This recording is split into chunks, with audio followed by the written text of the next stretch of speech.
Assalamualaikum warahmatullahi wabarakatuh. Perkenalkan, saya Naswa Putri dari Teknik Industri kelas B dengan NIM 33332100016. Di sini saya akan mempresentasikan tentang kinematika kimia part 2 untuk memenuhi mata kuliah kimia dasar yang diampu oleh Pak Fajri Ihsan.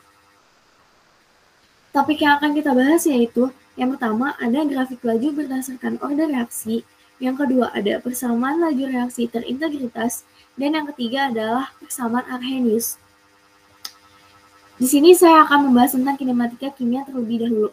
Kinematika kimia adalah bagian ilmu kimia fisika yang mempelajari tentang laju reaksi serta faktor-faktor yang mempengaruhinya serta penjelasan hubungannya terhadap mekanisme reaksi. Kita masuk ke materi pertama yaitu grafik laju berdasarkan order reaksi. Pada grafik ini yaitu grafik order 0.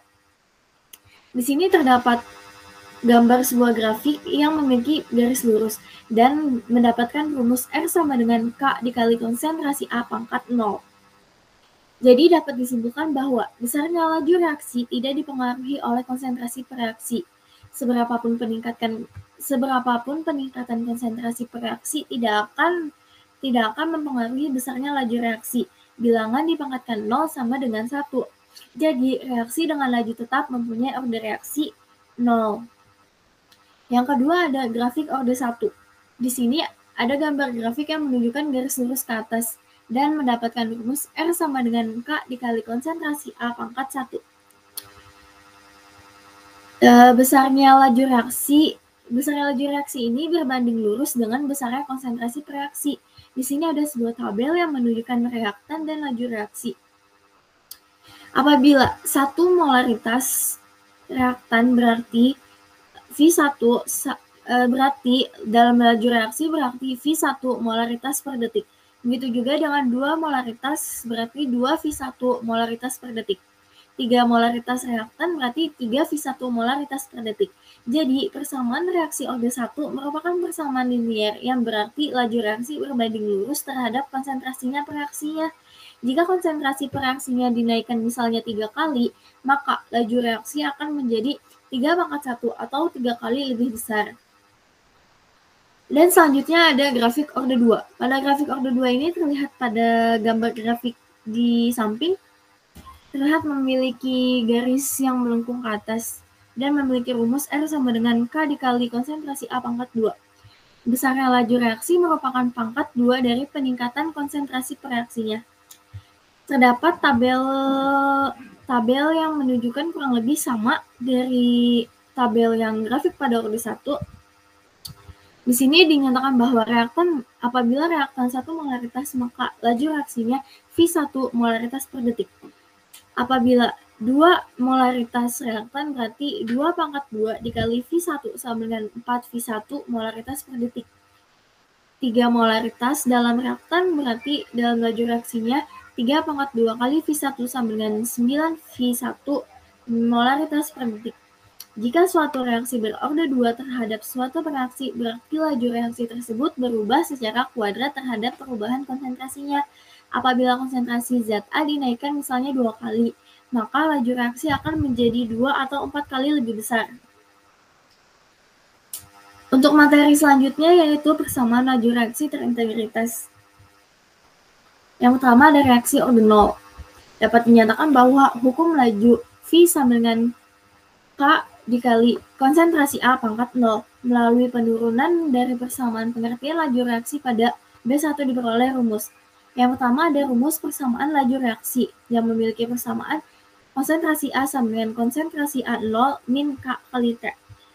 Dan terdapat juga rumus waktu paruh yaitu T setengah sama dengan AO per 2K. Kemudian ada reaksi order 1. Hukum laju V sama dengan K dikali konsentrasi A melalui penurunan dari persamaan pengertian laju reaksi diperoleh rumus persamaan laju yaitu ln konsentrasi A sama dengan ln konsentrasi A0 min K kali T. Terdapat rumus waktu paruh juga yaitu T setengah sama dengan 0,693 per K.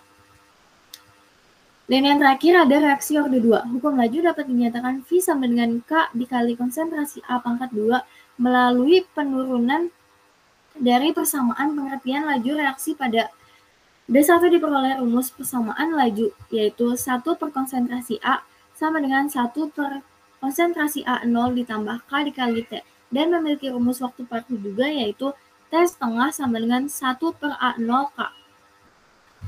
Ya. Kita juga mempunyai contoh soal, yaitu di sini saya akan membahas satu contoh soal, yaitu soalnya reaksi 2A B adalah orde kedua dengan konstanta laju 40 molaritas min 1 menit pada 25 derajat Celcius. Yang pertama, ditanya jika konsentrasi A dimulai semula besar 8 kali 10 pangkat min 3 molaritas, berapa waktu yang dibutuhkan agar konsentrasi A menjadi 2 kali 10 pangkat min 3 molaritas? Yang B, hitunglah waktu paruh reaksi.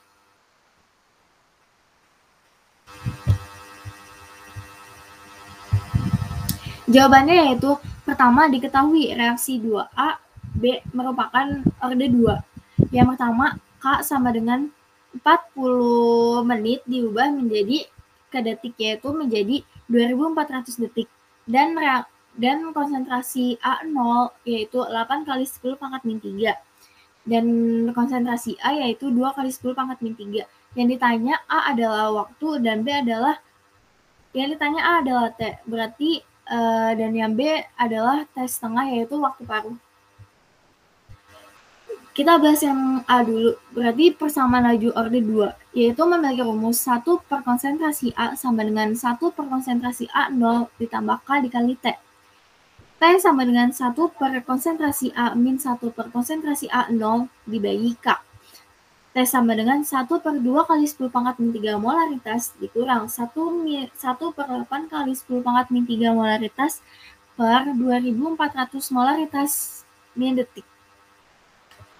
Memperoleh hasil 1 per 6400 dikali 10 pangkat 3 detik.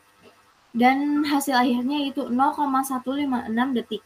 Selanjutnya yang B, untuk mencari waktu paruh dalam orde 2 dengan rumus 1 per K dikali konsentrasi A0, yaitu 1 per 2400 dikali 8 kali 10 pangkat min 3. Memperoleh hasil 19,2 detik. Materi selanjutnya yaitu adalah materi persamaan Arrhenius. Hubungan antara suhu dan energi aktivasi dirumuskan oleh Svante Arrhenius pada tahun 1889 dengan persamaan sebagai berikut. K sama dengan ZE pangkat min EA per RT. Dengan keterangan frekuensi tumbukan A sama dengan frekuensi tumbukan, EA merupakan energi aktivasi, R konstanta gas yang bernilai 8,314 Joule K per mol, T adalah suhu dengan satuan Kelvin, dan K merupakan konstanta laju.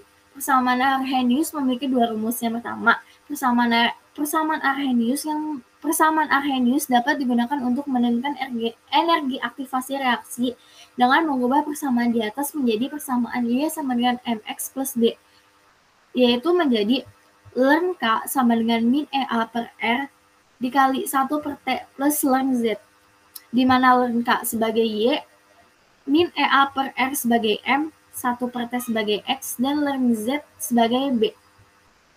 Terdapat juga persamaan Arrhenius untuk mencari energi aktivasi. Jika diketahui dua suhu yang berbeda, maka dapat menggunakan rumus ln K2 per K1 sama dengan EA per R dikali 1 per T1 min T2. Sini saya juga mempunyai contoh soal, yaitu reaksi antara metana dengan sulfur diatomik dalam fase gas diberikan sebagai berikut. CH4 dalam satuan gas, 2S2 dalam satuan gas, memiliki hasil CS2 sama dengan CS2 dalam bentuk gas plus 2H2S dalam bentuk gas. Pada suhu 550 derajat Celcius, konstanta laju reaksi ini adalah 1,1 liter per mol S. Dan pada suhu 625 derajat Celcius memiliki konstanta 6,4 liter per mol S. Dengan menggunakan data tersebut, maka hitunglah EA dari reaksi tersebut. Bahwa dapat menyatakan bahwa diketahui K1 sama dengan 1,1 liter per mol S, K2 6,4 liter per mol S, T1 552 ditambah 273 sama dengan 200 sama dengan 823 Kelvin. Dan T2 662,5 ditambah 273 sama dengan 898 K. Di sini ditambah 273 karena satuan waktu yang ditentukan harus bersatuan Kelvin. Dan ditanya adalah EA. Kemudian kita lanjutkan. Kita sebelum mencari EA, kita mencari K-nya terlebih dahulu. Kita mencari K dapat dari ln K2 per K1 sama dengan EA per R dikali 1 per T1 min 1 per T2. Ln 6,4 dibagi 1,1 sama dengan EA belum diketahui, jadi kita tulis EA. Kemudian R-nya itu bernilai 8,314 Joule K per mol, yaitu dikali 1 min T1 bernilai 823 dan T2 bernilai 898 K. Nilai dari ln 6,4 per 1,1 memiliki nilai 5,81 sama dengan EA 8,314 Joule K per mol, Joule per K mol dikali 0,001215 min 0,001113. 17,59. Ln dari 5,81 memiliki hasil 17,89. EA per 8,314 Joule per K mol memiliki hasil K sama dengan 0,000102. Tadi kita udah mendapatkan K-nya dan sekarang kita mencari EA. Untuk mencari EA, kita memasukkan angka 17,59 dikali 8,314 Joule per K mol per 0,000102 K sama dengan 1,4 dikali 105 Joule per mol. 1,4 dikali 10 pangkat 2 kilojoule per mol. Maka hasil akhirnya yaitu 140 kilojoule per mol. Sekian presentasi dari saya, kurang lebihnya mohon maaf. Wassalamualaikum warahmatullahi wabarakatuh.